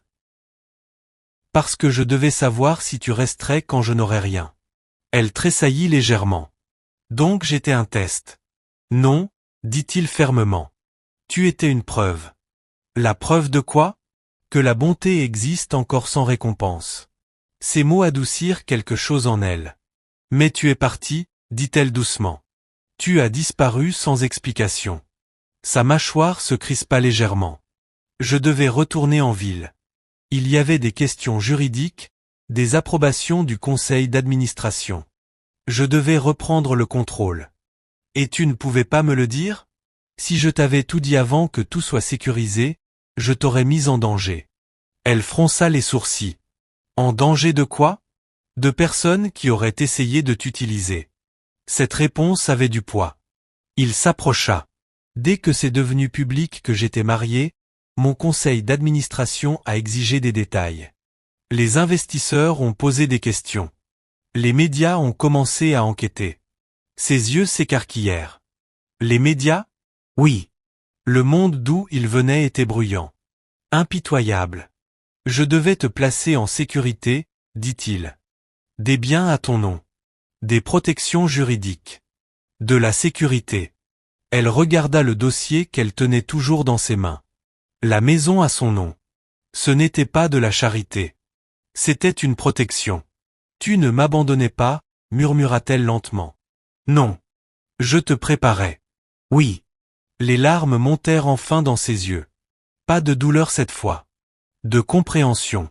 Je pensais, commença-t-elle, la voix brisée. Je pensais que j'étais trop pour toi aussi. La vulnérabilité de cette phrase le toucha visiblement. Il s'approcha. Tu n'es pas trop, dit-il fermement. Elle chercha dans son visage la moindre trace de pitié. Il n'y en avait aucune. Tu es plus que suffisante, continua-t-il. Tu as simplement vécu parmi des gens qui ne pouvaient pas le voir. Sa gorge se serra. Il leva doucement la main, lui laissant le temps de se reculer si elle le voulait. Elle ne le fit pas. Ses doigts effleurèrent sa joue et essuyèrent une larme. Je ne t'ai pas choisi pour te sauver, dit-il doucement. Je t'ai choisi pour marcher à mes côtés. La phrase s'enracina profondément. Pas en dessous de lui. Pas derrière lui. À ses côtés. Elle expira lentement. Tu le regrettes ? Demanda-t-elle. Il n'hésita pas. Non. La certitude dans sa voix ne laissait aucune place au doute. Et toi ? Demanda-t-il doucement. Elle regarda autour d'elle. Le manoir, les sols brillants, la vie qui semblait trop grande pour son ancienne version d'elle-même. Puis elle le regarda à nouveau. Les mêmes yeux qui avaient réparé des bassines qui fuyaient sous la pluie. La même voix qui lui avait dit qu'elle méritait la dignité. Je ne regrette pas de t'avoir épousé, dit-elle prudemment. Un léger sourire courba ses lèvres. Mais j'ai encore peur. C'est honnête, dit-il. Je ne sais pas comment être, tout ça. Il hocha la tête. Tu n'apprendras pas du jour au lendemain. Il recula légèrement, lui laissant de l'espace. Mais tu n'apprendras pas seul. Au-delà des murs du domaine, le monde continuait de tourner avec ses ragots. À Hadab, il devait probablement encore raconter le moment où il était sorti de la voiture. Mais dans ce manoir, quelque chose de plus important se produisait. La vérité avait remplacé le mystère. La peur avait été nommée. Et pour la première fois, Amara n'était pas seulement la fille qui avait été choisie. Elle était la femme que l'on préparait à devenir. Et Daniel n'était plus un secret. Il était simplement son mari. Pas déguisé. Pas en haillons. Mais pleinement vu. Et cette fois, elle choisit de rester. Non pas parce qu'elle n'avait pas d'option. Mais parce qu'elle comprenait la vérité derrière le costume, elle a pris. Un soir, après une réunion du conseil d'administration, Daniel lui demanda son avis dans la voiture. Qu'en as-tu pensé? Elle hésita. Il parle beaucoup, admit-elle. Il rit doucement. Oui, c'est vrai. Elle rassembla son courage. La proposition de logement dans les zones rurales semblait bonne. Mais ils n'ont parlé que de profit. Il hocha la tête. Et ils n'ont jamais mentionné les personnes qui y vivraient. Il la regarda de plus près. Continue. Ils ont parlé de superficie, de matériaux, de prix. Elle avala sa salive. Personne n'a mentionné l'accès à l'eau, ni les marchés à proximité, ni les écoles. Le silence remplit la voiture. Puis Daniel sourit lentement. Voilà, dit-il doucement, pourquoi tu es ici. Elle cligna des yeux. Tu vois ce que les autres ignorent. Personne ne lui avait jamais dit cela auparavant. Mais la transformation n'est jamais simple. Un après-midi, Daniel l'invita à un dîner officiel. Des politiciens, des investisseurs, des médias, ce genre d'événement où les caméras crépitent et où les rires semblent répétés à l'avance. Amara resta presque 1 heure devant le miroir avant de partir. Sa robe, d'un vert émeraude profond, tombait élégamment sur ses courbes. Ses cheveux étaient magnifiquement coiffés, son maquillage subtil mais lumineux. Pourtant, le doute s'insinua. Ils vont rire, murmura-t-elle. Daniel frappa doucement à la porte. Tu es prête? Elle se tourna. Il s'arrêta un instant. Pas parce qu'elle était parfaite, mais parce qu'elle rayonnait. Tu es nerveuse, observa-t-il. Oui. Il s'approcha. Ils vont juger, dit-elle doucement. Certains le feront, admit-il. Sa poitrine se serra. Mais ils t'écouteront aussi. Il lui tendit la main. Marche avec moi. La salle de réception était grandiose. Lustres étincelants, sol poli, caméras qui crépitaient. Lorsqu'ils entrèrent, les conversations s'interrompirent un instant. On observa. On évalua. On chuchota. Elle sentit l'ancienne chaleur du regard des autres remonter le long de sa peau. Trop grosse. Trop villageoise. Trop inattendue. Daniel ne serra pas sa main par excuse. Il la serra par solidarité. Il la présenta avec assurance. Voici mon épouse, Amara Okafor. Pas murmuré. Pas caché. Avec fierté. Elle hocha poliment la tête à chaque personne. Certains sourires étaient sincères. D'autres calculés. Elle savait maintenant faire la différence. Au milieu de la soirée, une journaliste s'approcha. Madame, que ressentez-vous en passant de la vie rurale à tout cela? La question n'était pas cruelle, mais elle était lourde de sens. Amara inspira lentement. C'est très instructif, répondit-elle calmement. La journaliste cligna des yeux. De quelle manière? J'apprends que la richesse ne crée pas automatiquement la sagesse, dit-elle doucement. Et la pauvreté ne l'efface pas non plus. Quelques têtes se tournèrent. Les lèvres de Daniel se courbèrent légèrement. La journaliste griffonna rapidement. Et quel rôle jouerez-vous dans Okafor Holdings? Amara soutint son regard. Celui de veiller à ce que les gens ne soient pas oubliés. Voilà. Pas répété. Pas appris par cœur. Sa propre voix. Plus tard dans la nuit, alors qu'il rentrait en voiture, elle expira profondément. Je ne t'ai pas embarrassé? Demanda-t-elle. Daniel sembla presque offensé. Tu t'es représenté toi-même, dit-il. Et cela n'est jamais embarrassant. Elle s'adossa lentement au siège. Pour la première fois de sa vie, elle avait parlé sans se diminuer. Les mois passèrent. Amara commença à diriger de petits projets internes axés sur l'amélioration du logement communautaire. Elle visita des zones rurales avec Daniel, parla avec des femmes, écouta les agriculteurs, posa des questions sur l'eau et les systèmes d'irrigation. Elle n'était plus la fille qui se cachait lors des visites de prétendants. On l'écoutait désormais. On la respectait. Un après-midi, elle reçut un message, une vidéo. Quelqu'un lui avait envoyé un enregistrement venant du village d'Adab. Sa tante regardait la télévision dans une petite boutique. À l'écran, Amara parlait lors d'une conférence. Confiante. Éloquente. Rayonnante. Les femmes autour d'elle la regardaient avec stupéfaction. « C'est la même fille ?» demanda quelqu'un avec incrédulité. Amara regarda la vidéo en silence. Pas avec colère. Pas avec orgueil. Avec clarté. Daniel remarqua son expression. « Qu'y a-t-il ? » « Rien, » répondit-elle doucement. Mais au fond d'elle, quelque chose avait changé pour toujours. La fille qu'ils avaient moquée n'essayait plus de leur prouver qu'ils avaient tort. Elle les avait simplement dépassés. Cette nuit-là, debout sur le balcon de leur manoir surplombant les lumières de la ville, elle sentit quelque chose d'inconnu se déposer dans sa poitrine. Ce n'était pas l'insécurité. Ce n'était pas la peur. C'était l'appartenance. Pas parce que son corps avait changé. Pas parce qu'elle avait épousé la richesse. Mais parce qu'elle avait découvert quelque chose de bien plus puissant. Sa voix. Et cette fois, personne ne pourrait la renvoyer à l'arrière-plan. Elle n'était plus la blague offerte devant une porte. Elle était une femme qui construisait ses propres portes. Et le monde commençait lentement à le remarquer. L'invitation était délibérée. Daniel ne l'avait pas suggérée par hasard. C'était Amara. « Je veux y retourner », dit-elle un soir, debout près de la grande baille vitrée de leur salon, regardant les lumières de la ville scintiller en contrebas. Daniel leva les yeux du dossier qu'il tenait. « À Hadab ? » ?»« Oui. » Il l'étudia attentivement. « Pourquoi ?»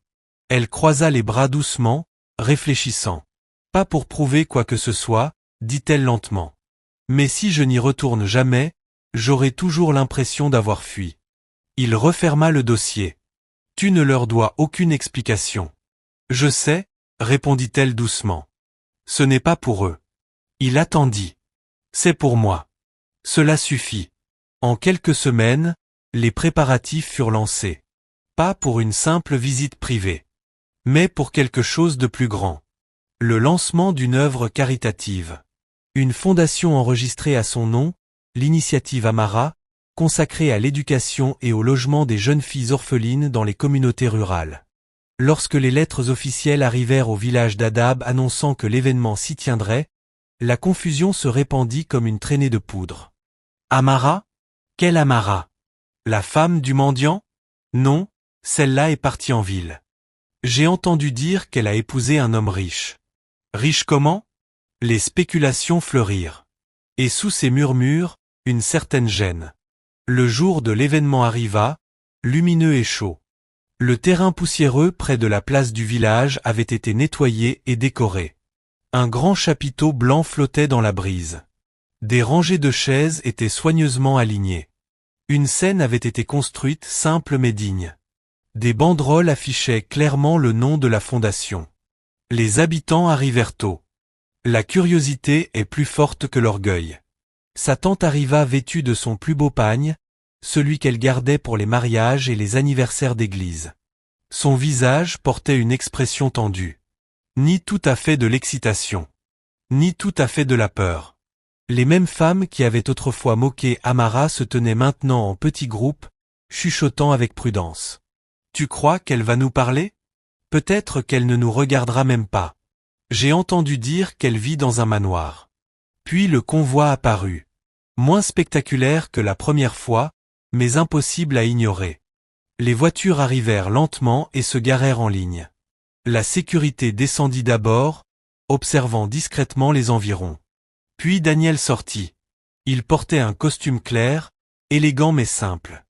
Et ensuite Amara descendit de la voiture. L'air sembla changer. Elle portait une robe bleu profond, fluide mais modeste, parfaitement ajustée. Ses cheveux étaient coiffés simplement. Son maquillage doux et lumineux. Elle ne ressemblait pas à quelqu'un qui essayait d'impressionner. Elle ressemblait à quelqu'un qui était exactement à sa place. Les murmures s'arrêtèrent instantanément. La respiration de sa tante se coupa. « C'est elle », murmura quelqu'un. Mais la différence ne résidait pas seulement dans ses vêtements. C'était son attitude. Ses épaules détendues. Sa tête haute.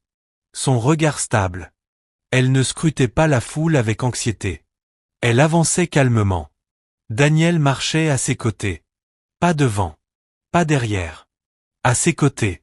Lorsqu'ils approchèrent de la scène, le chef du village s'avança rapidement, s'inclinant légèrement.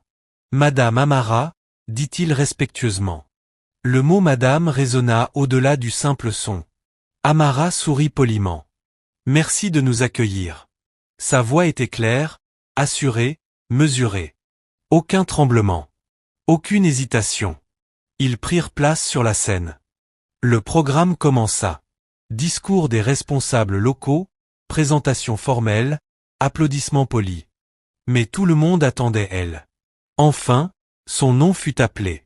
Fondatrice de l'initiative Amara, Madame Amara Okafor. Les applaudissements furent d'abord hésitants, puis s'amplifièrent. Elle se leva lentement et s'avança vers le pupitre. Pendant un bref instant, elle regarda la foule. Le puits où elle allait chercher de l'eau. Les maisons d'où les rires la suivaient autrefois. La route poussiéreuse où elle avait été désignée comme une plaisanterie. Elle inspira profondément et commença. J'ai grandi ici. Un murmure d'approbation parcourut la foule. J'ai perdu mes parents très jeunes. Le silence s'approfondit. J'ai été accueilli par ma famille. On m'a nourri. On m'a logé. Sa tante bougea légèrement sur sa chaise. Et pour cela, je suis reconnaissante.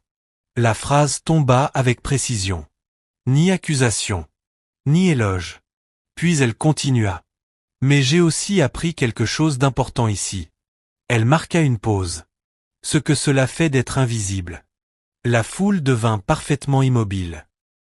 Ce que l'on ressent quand on parle de vous au lieu de vous parler. Sa voix ne trembla pas. Ce que l'on ressent quand on finit par croire que l'on est trop. Certaines femmes baissèrent les yeux. Elle continua. Pendant longtemps, j'ai cru que le problème venait de moi. Cette honnêteté transperça doucement l'assemblée. Je pensais que si je mangeais moins, si je parlais moins, si je riais moins, si je prenais moins de place, peut-être que je serais plus facile à aimer. Le chant était désormais silencieux, à l'exception du léger bruissement du vent. Mais j'avais tort. Sa voix se raffermit. Il n'y a rien de mal à prendre sa place. Quelque chose changea dans l'atmosphère. Je me tiens ici aujourd'hui non pas parce que j'étais la plus belle, ni parce que j'étais la plus intelligente, ni parce que j'ai épousé la richesse. Elle jeta un bref regard vers Daniel, comme une reconnaissance douce.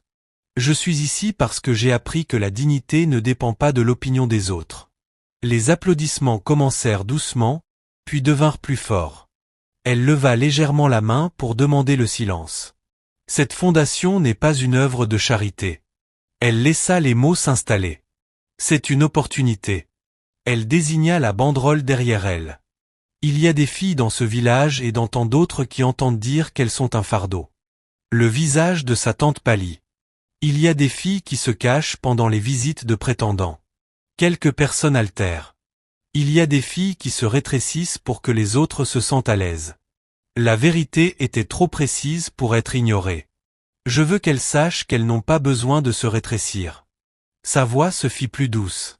Elles méritent l'éducation, la sécurité et la dignité. Cette fois, les applaudissements tonnèrent, pas forcés, mais mérités. Quand elle eut terminé, elle recula lentement. Daniel se leva et applaudit le premier.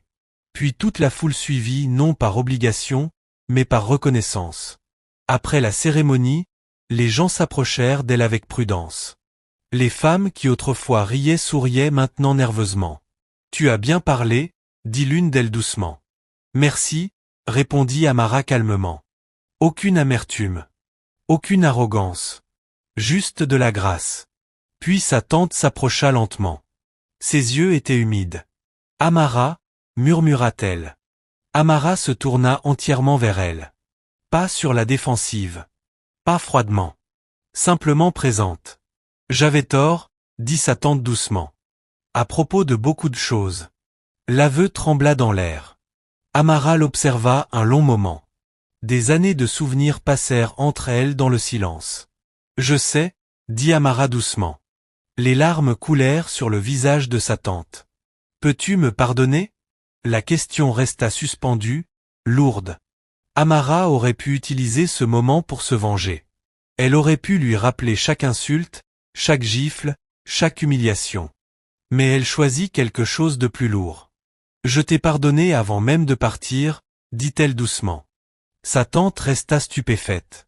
Mais le pardon n'efface pas la vérité, ajouta Amara calmement. La phrase n'était pas cruelle. C'était une limite. Sa tante hocha lentement la tête. Je comprends. Pour la première fois, peut-être, elle comprenait vraiment. Alors que le soleil commençait à descendre, Daniel rejoignit Amara près du bord du terrain. Tu as été puissante, dit-il doucement. Elle expira lentement. J'ai simplement été honnête. Il sourit légèrement. C'est encore plus puissant. Elle regarda le village. Les enfants couraient entre les chaises. Les femmes se regroupaient en petits cercles. Les hommes parlaient de la fondation avec excitation. Ce n'était plus le rire qui remplissait l'air. C'était la possibilité. Je ne me sens pas en colère, admit-elle doucement. Tu ne devrais pas. Je ne me sens pas supérieur non plus. Il hocha la tête. C'est parce que tu es en sécurité intérieurement. Elle sourit légèrement. En sécurité. Ce mot avait été mérité. Alors qu'ils se préparaient à partir, la même route poussiéreuse s'étendait devant eux. Mais elle ne ressemblait plus à une sortie. Elle ressemblait à un pont. La fille qui s'y tenait autrefois comme une plaisanterie y revenait maintenant comme une voix. Pas pour humilier. Pas pour se vanter. Mais pour construire. Et lorsque le convoi repartit une fois de plus, les habitants du village d'Adab regardèrent en silence. Pas stupéfaits cette fois. Réfléchissant. Car cette réunion n'avait pas été une vengeance. C'était une évolution. Et la croissance, lorsqu'on en est témoin, pousse chacun à se demander. Pourquoi avons-nous ri de cette personne autrefois? Le succès ne vint pas d'un seul coup. Il se déploya lentement. Stratégiquement. Intentionnellement. Après le lancement à Adab, l'initiative Amara commença à recevoir bien plus d'attention que prévu. Les journaux locaux publièrent de petits articles. Puis les médias régionaux suivirent. Bientôt, les médias nationaux commencèrent à appeler. Pas parce qu'elle était la fille du village qui avait épousé un homme riche. Mais parce que sa fondation faisait quelque chose de différent. Elle ne donnait pas seulement de l'argent. Elle construisait une structure. Le premier projet commença 3 mois après la réunion. Un centre résidentiel d'apprentissage pour les filles orphelines et vulnérables dans une communauté rurale voisine. Amara insista pour être présente le jour où la construction commença. Le site sentait la terre fraîche et la possibilité. Les ouvriers se déplaçaient avec des matériaux. Les ingénieurs examinaient les plans. Daniel se tenait à côté d'elle, mais légèrement en retrait, lui laissant de l'espace. Un entrepreneur s'approcha. « Madame, vers quelle direction voulez-vous orienter l'entrée principale ?» Elle regarda attentivement le plan. « Vers l'est » répondit-elle après un moment. L'homme cligna des yeux.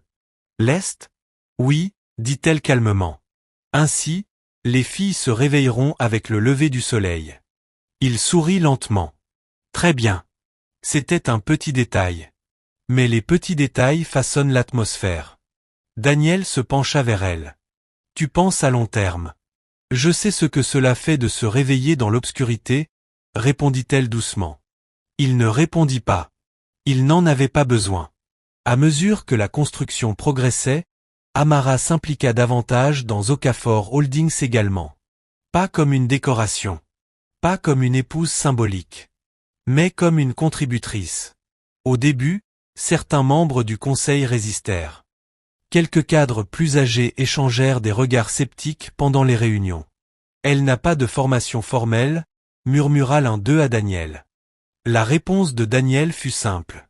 « Elle a l'expérience de la vie. » Avec le temps, la résistance diminua. Pas parce que Daniel l'imposait, mais parce qu'Amara prouvait sa valeur. Elle examina personnellement les projets de logements ruraux. Elle insista pour inclure des puits communautaires, l'accès aux écoles et de petits espaces de marché dans les nouveaux quartiers. Les gens n'ont pas seulement besoin de maisons, dit-elle lors d'une réunion stratégique. La salle devint silencieuse. Ils ont besoin de systèmes. Et les systèmes créent la stabilité. Un membre plus âgé du conseil hocha lentement la tête. C'est exact. Son influence grandit. Non par intimidation, mais par clarté. Mais la croissance attire aussi les critiques. Un après-midi, Un blog publia un article. De femme de mendiant à bienfaitrice milliardaire, tout n'est-il qu'une image. L'article insinuait que sa fondation n'était qu'un outil de publicité. Que sa transformation était exagérée. Que Daniel l'avait peut-être sauvée pour des raisons d'image. Les commentaires étaient cruels. Elle a juste eu de la chance. Elle est un projet. Elle a seulement épousé plus riche. Amara lut l'article seule dans son bureau. L'ancienne douleur remua légèrement. Trop. Pas assez. Indigne. Daniel la trouva plus tard, regardant son téléphone. Tu l'as vu? Demanda-t-il doucement. Oui. Il attendit. Elle lui tendit le téléphone. Il parcourut l'article. Je peux le faire supprimer, dit-il calmement. Elle secoua la tête. Non. Il la regarda attentivement. Cela ne me définit pas, dit-elle doucement. Mais cela définira ma réponse. Il observa son expression. Que vas-tu faire? Elle posa doucement le téléphone. Travailler. Il sourit légèrement. C'est dangereux. Pourquoi? Parce que des résultats constants font taire le bruit bien mieux que les arguments. Elle expira. Parfait. Les mois passèrent. Le centre résidentiel ouvrit ses portes. 50 filles arrivèrent la première semaine. Amara se tenait à l'entrée, les regardant arriver. Certaines arrivaient avec de simples sacs en plastique contenant toutes leurs affaires. D'autres tenaient fermement la main de leur jeune frère ou sœur avant de la lâcher. Une petite fille attira immédiatement l'attention d'Amara. Petite, ronde de visage, évitant le contact visuel. Elle rappelait douloureusement Amara elle-même. La fillette sursauta légèrement lorsqu'un autre enfant la bouscula. Amara s'approcha lentement et s'agenouilla à sa hauteur. « Comment t'appelles-tu » demanda-t-elle doucement. « Zanab » murmura la fille. « Zanab » répéta Amara chaleureusement. « Aimes-tu les livres » La fille hocha légèrement la tête. « Nous en avons beaucoup. » Les yeux de Zanab se levèrent légèrement, surprise. « Est-ce qu'ils vont se moquer de moi » demanda-t-elle soudainement. La question frappa profondément Amara. « Non » dit-elle fermement. « Pas ici. » La fille observa attentivement son visage, cherchant la vérité. Amara soutint son regard avec assurance. Ce n'était pas seulement des paroles rassurantes. C'était un engagement. Le changement devint visible non seulement dans ses projets, mais aussi dans sa présence. Elle n'hésitait plus avant d'entrer dans une pièce. Elle ne vérifiait plus nerveusement son reflet dans les miroirs. Son corps n'avait pas radicalement changé, même si elle avait adopté des habitudes plus saines pour la force et l'énergie. Mais la transformation n'était pas physique. Elle était intérieure. La confiance a du poids, et elle la portait bien. Lors d'un forum économique national, elle fut invitée à parler aux côtés de dirigeants d'entreprises influents. Le thème, le développement durable et l'investissement communautaire. Elle se tint derrière le pupitre, sans intimidation. Le développement sans empathie, commença-t-elle calmement, crée des infrastructures sans impact. Le public écoutait attentivement. J'ai grandi dans un village où la survie dépendait de la communauté, continua-t-elle. Quand nous construisons des maisons sans école, nous créons de la distance. Quand nous créons des emplois sans transport, nous créons de la frustration. Elle marqua une pause. L'investissement doit considérer les personnes avant le profit. Les applaudissements furent immédiats. Après son discours, plusieurs dirigeants vinrent la voir. Votre perspective est rafraîchissante, admit l'un d'eux. Elle sourit poliment. Elle est surtout pratique. Daniel observait à distance. La fierté était visible, mais discrète. Elle n'avait plus besoin de sa validation. Elle se tenait debout par elle-même. À Adab aussi, les choses avaient changé. Le centre d'apprentissage employait des travailleurs locaux. De petites entreprises commencèrent à apparaître près du site. Les routes furent améliorées. L'électricité devint plus stable. Un après-midi, sa tante visita le centre. Amara la vit de loin et s'approcha calmement. « Tu as construit tout cela » dit sa tante doucement en regardant autour d'elle. « Nous l'avons construit » corrigea Amara. Sa tante hocha lentement la tête. « Tu as toujours été forte » admit-elle doucement. Je ne l'avais simplement pas vu. Amara observa son visage. Tu voyais ce qu'on t'avait appris à valoriser, répondit-elle doucement. Sa tante sembla confuse. La minceur, le mariage, l'approbation, précisa Amara. Sa tante baissa les yeux. C'était ma façon de survivre. Et voilà. L'écho des générations. La douleur transmise, déguisée en discipline. Amara ne protesta pas. Je ne te déteste pas, dit-elle doucement. Les yeux de sa tante se remplirent à nouveau de larmes. Je sais. Le blog qu'il avait critiqué finit par se taire. Les chiffres parlaient plus fort. Taux de réussite scolaire. Placement en bourse d'études. Opportunités d'emploi. L'initiative Amara s'étendit à 3 autres communautés en un an. Et quelque chose d'autre changea aussi. Les jeunes filles commencèrent à utiliser son nom comme exemple. Elle est comme Madame Amara. Elle vivait ici. Elle n'a pas abandonné. Voilà la véritable transformation. Pas la richesse. Pas l'influence. Un soir, Amara se tenait de nouveau sur le balcon de leur maison, regardant la ville. Daniel la rejoignit en silence. Tu réfléchis, observa-t-il. Oui. À quoi? À quel point c'est étrange, dit-elle lentement. Avant, je suppliais le monde de me voir. Elle sourit légèrement. Et maintenant? Maintenant, je me vois moi-même. Il glissa sa main dans la sienne. Le monde s'est ajusté. Elle secoua doucement la tête. Non. Elle regarda les lumières de la ville. C'est moi qui me suis ajusté. Le silence s'installa entre eux. Paisible. Mérité. La fille qui se cachait autrefois dans les arrière-salles était devenue quelqu'un que les autres s'avançaient pour écouter.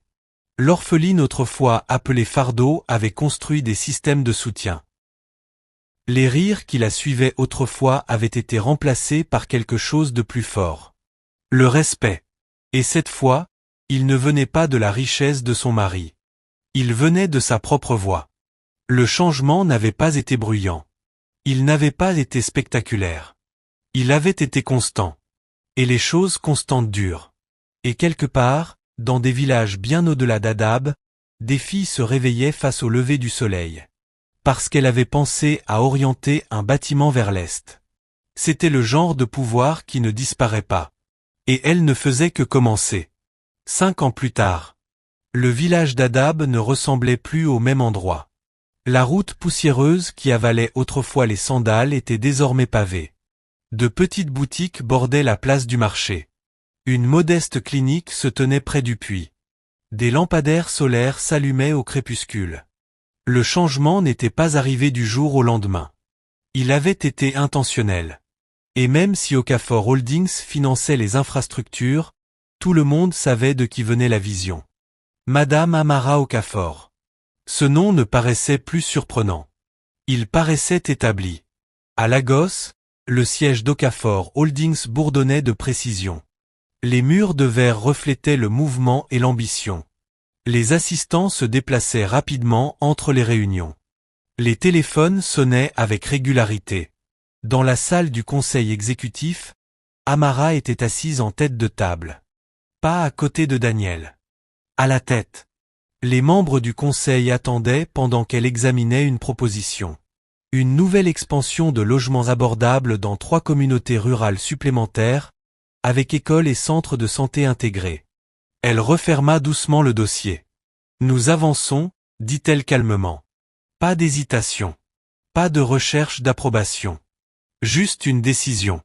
Un cadre supérieur sourit légèrement. Bien sûr, madame. Daniel l'observait de l'autre côté de la table. Sans intervenir. Sans guider. Simplement fier. Après la réunion, il resta un instant. Tu ne m'as même pas regardé avant d'approuver, plaisanta-t-il. Elle se pencha en arrière dans son fauteuil. Je n'en avais pas besoin. Il sourit. Tu es dangereuse maintenant. Elle leva un sourcil. Je l'ai toujours été. Il rit doucement. Oui. Il ne l'avait simplement pas encore compris. Sa fondation s'étendit au-delà du Nigeria. Partenariats internationaux. Bourse d'études à l'étranger. Programme de mentorat. Mais ce qu'elle protégeait le plus, c'était sa mission centrale. La dignité d'abord. Un après-midi, elle visita le premier centre d'apprentissage qu'ils avaient construit. Les filles accoururent lorsque sa voiture arriva. Madame Amara. Les rires remplissaient l'air. Elle s'agenouilla parmi elles sans aucune gêne. Son corps avait changé au fil des années, plus fort, plus sain. Mais toujours le sien. Elle n'avait jamais poursuivi la minceur. Elle avait poursuivi la force. Une adolescente s'approcha timidement. Madame, puis-je vous poser une question? Bien sûr, répondit Amara chaleureusement. Avez-vous déjà eu honte? La question était fragile. Honnête. Amara réfléchit. Oui. Les yeux de la fille s'agrandirent. Mais la honte est apprise, continua Amara. Et ce qui est appris peut être désappris. La fille réfléchit en silence. Comment avez-vous désappris? Amara sourit doucement. J'ai arrêté de demander la permission d'exister. La phrase resta suspendue dans l'air comme quelque chose de sacré. À Hadab, sa tante dirigeait désormais une petite entreprise de restauration financée par une subvention de l'initiative Amara. Ce n'était pas de la charité. C'était une opportunité. Sa tante avait changé aussi. L'âge adoucit l'orgueil. Le regret adoucit l'ego.